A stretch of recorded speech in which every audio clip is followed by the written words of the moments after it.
이틀 전 뉴스에서 60대 목사님이 교회 성도 자녀를 초등학생 때부터 무려 6년간 성추행했다는 기사가 떴는데요. 오늘 예화로 쓸까 말까 참 많이 망설였습니다. 이러한 일이 터질 때마다 일단은 먼저는 너무 속상해요. 너무 자꾸 교회에 대한 또 그리스도인들에 대한 이런 기사들이 끊임없이 나오니까 속상해요. 교회 안에서 왜 이런 일들이 자꾸 터질까? 그게 너무 속상하고요. 또 한편으로는 이런 모습이 꼭 이 목사님뿐만 아니라 제 속에도 이런 잠재적인 죄의 요소가 있죠. 그래서 이 예화를 드는 것이 마치 이 목사님을 정죄하는 것처럼, 그래서 나는 의로운 것처럼 오해되어지고 또 저 자신도 스스로 그렇게 저를 믿을까봐 굉장히 망설이기도 하고 그랬습니다. 영적 문제이기에 속상하고 언급하기조차 싫은 일이지만 그래도 인용하려고 합니다. 왜 이 목회자는 무려 6년간이나 이런 몹쓸 짓을 했을까요? 이유는 둘 중 하나인데요. 첫째는 하나님을 믿지 않았거나, 둘째는 이런 몹쓸 짓을 들키지 않을 거라고 스스로에게 속았기 때문이죠. 그 목회자가 하나님을 믿기는 믿었을까라는 의구심이 드는 것도 사실이지만 그래도 하나님을 믿지 않았다라고 생각하고 싶지는 않습니다. 그럼 이런 몹쓸 짓을 들키지 않을 거라고 스스로에게 속았다고 볼 수 있는데요. 이런 일은 우리들도 스스로에게 자주 속는 일이기도 하죠. 바울은 영적 원리 하나를 말하고 있죠. 사람이 무엇으로 심든지 그대로 거두리라. 8절에 자기 육체를 위하여 심는 자는 육체로부터 썩어질 것을 거두고 성령을 위하여 심는 자는 성령으로부터 영생을 거두리라. 육체를 위하여 심는다는 건 뭘 말할까요? 갈라디아서 5장 19절에 분명히 나와 있죠. 19절에 육체의 일은 분명하니 곧 음행과 더러운 것과 호색과, 20절에 우상 숭배와 주술과 원수 맺는 것과 분쟁과 시기와 분냄과 당짓는 것과 분열함과 이단과, 21절에 투기와 술 취함과 방탕함과 또 그와 같은 것들이라. 전에 너희에게 경계한 것 같이 경계하노니 이런 일을 하는 자들은 하나님의 나라를 유업으로 받지 못할 것이요. 그 목사님이 이 성경 말씀을 분명히 알았을 텐데도 왜 그런 몹쓸 짓을 했을까요? 스스로에게 속았기 때문이죠. 예수님을 믿기만 하면 죄 용서를 다 받고 천국에 들어갈 거라는 싸구려 복음에 속은 거죠. 바울은 갈라디아서에서 율법을 지킴으로 구원을 받는 게 아니라 하나님의 은혜로 구원을 받는다고 분명히 말하고 있는데요. 그렇지만 스스로에게 속지 말라고 말하죠. 심은 대로 거두게 된다. 은혜로 구원을 받는 것이 죄를 짓고 살아도 된다는 뜻은 아니죠. 또 죄를 짓고 살아도 하나님 나라에 들어간다라는 말은 아니지요. 하나님의 은혜로 구원을 받는 사람은 성령을 위하여 심어야 합니다. 성령을 위하여 심는 것은 뭘 말할까요? 첫째는요, 그 정욕과 탐심을 십자가에 못 박는 겁니다. 주님께서 이렇게 말씀하셨지요. 아무든지 나를 따라오려거든 자기를 부인하고 자기 십자가를 지고 나를 쫓을 것이니라. 십자가의 복음을 믿는 사람은 자기를 부인해야 합니다. 자기를 부인한다는 것은 자기 자신을 부정하는 것을 말하는 것이 아닙니다. 자기 속에 있는 죄를 부정해야 한다는 겁니다. 음욕이 생길 때마다 이렇게 부인해야 하는 거죠. 주님이 지금 이 모습을 보신다면 뭐라고 말하실까? 성경을 보면 하나님은 우리를 보고 계시는 분이세요. 내 속에 있는 우리 중심을 보시는 그 하나님 앞에서 지금 내 속에 있는 이 음욕을 하나님께서 보시면 뭐라고 생각하실까? 늘 생각해야 되죠. 또 주님의 심판대 앞에 설 텐데 그때 나의 이런 모습이 얼마나 부끄러울까? 이 음욕을 십자가에 못 박아야 하는 겁니다. 주님이 보고 계신다라는 사실을 알게 되고 우리가 주님의 심판대 앞에 주수의 때가 되면 주님의 심판대 앞에 서게 된다. 된다라는 사실을 알게 되면 우리 속에 있는 이 죄를 우리는 부정할 수 있게 되는 겁니다. 예수님께서 나의 이 죄 때문에 십자가에서 못 박히셨는데 라는 사실을 날마다 기억하는 사람은 이런 죄를 지을 수가 없죠. 이런 나의 죄는 예수님을 다시 십자가에 못 박는 행위다.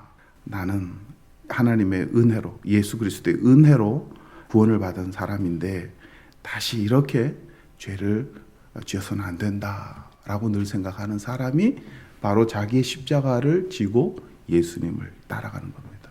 고난주간에 금식하는 것이 자기의 십자가를 지는 게 아니에요.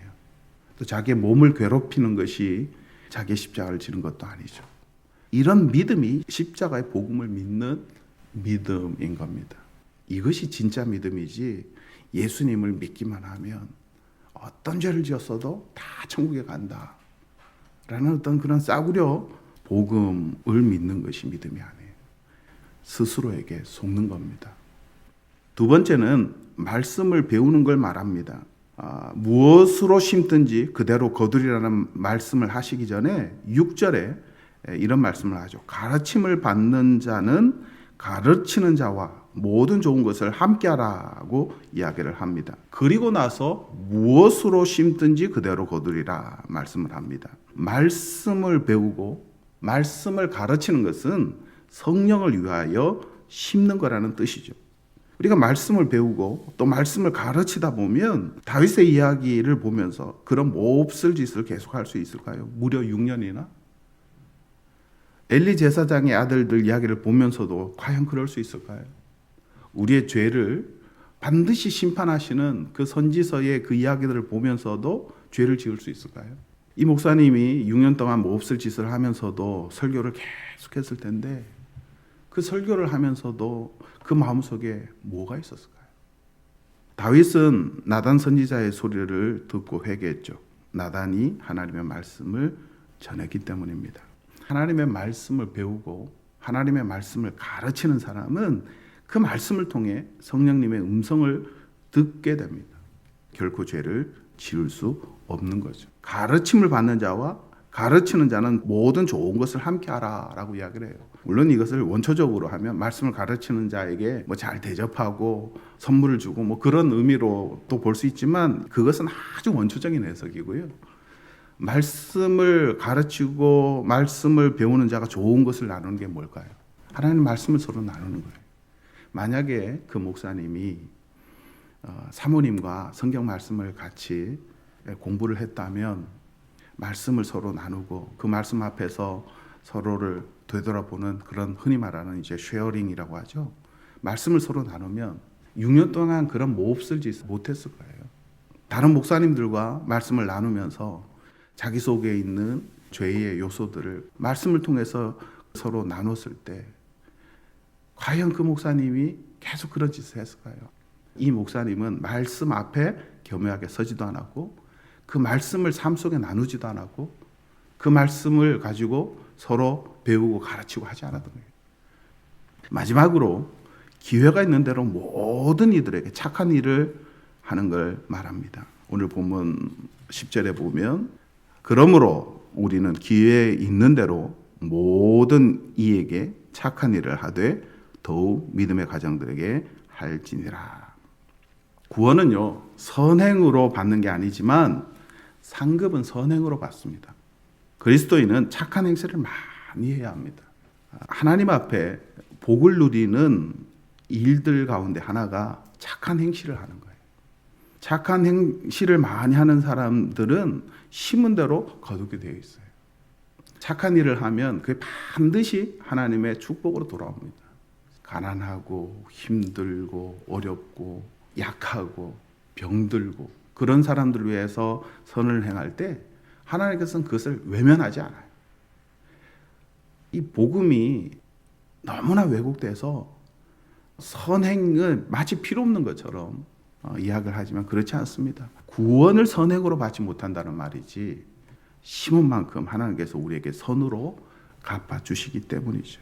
무엇보다도 하나님은 선한 분이시기 때문에 우리가 선을 행할 때 그 행위는 바로 하나님을 닮은 행위예요. 그래서 그리스도인들은 착해야 합니다. 선해야 해요.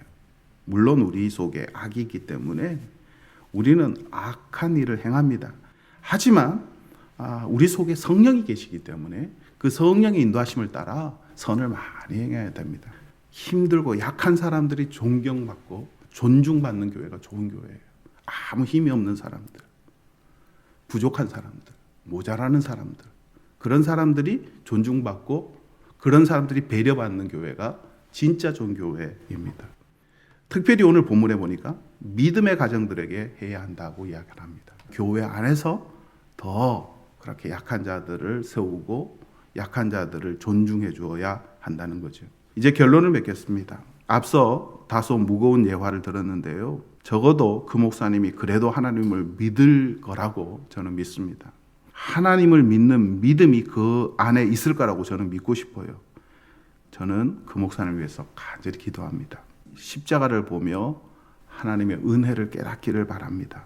그 죄를 위해 십자가를 지신 예수님의 사랑을 진정으로 깨닫기를 바랍니다. 회개하기를 위해서 기도합니다.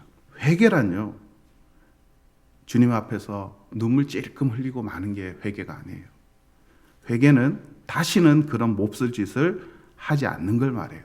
진심으로 마음의 상처를 입었을 그 여대생에게 사죄하기를 바랍니다. 그 부모에게 사죄하기를 바랍니다. 그 부모가 모욕을 주면 모욕을 받기를 바랍니다. 고소를 하면 죄를 인정하고 처벌받기를 바랍니다. 처벌받은 후에는 성폭력 피해자들을 위해 봉사하기를 바랍니다. 그러면 하나님께서도 그 목사님을 용서해 주실 겁니다. 그 목사님을 구원해 주실 겁니다. 육체를 위하여 심은 자들은 하나님 나라를 유업으로 받을 수 없다고 하지만 회개하는 자, 예수 그리스도의 십자가를 진정으로 믿는 자, 하나님께서 구원해 주십니다. 이런 회개는 성령을 위해 심는 행위이기 때문에 그래요. 그 속에 성령이 역사하지 않으면 그와 같이 행할 수 없기 때문입니다. 진정한 그리스도인으로 살아가기를 바랍니다. 사실 그 목사님 보면서 저도 다른 사람이 아니라 생각해요. 하지만 제 속에 성령이 계신 줄 믿습니다. 육체의 소욕이 아니라 성령의 소욕을 따라 날마다 살아가는 저와 여러분이 되기를 주님의 이름으로 축원을 드립니다.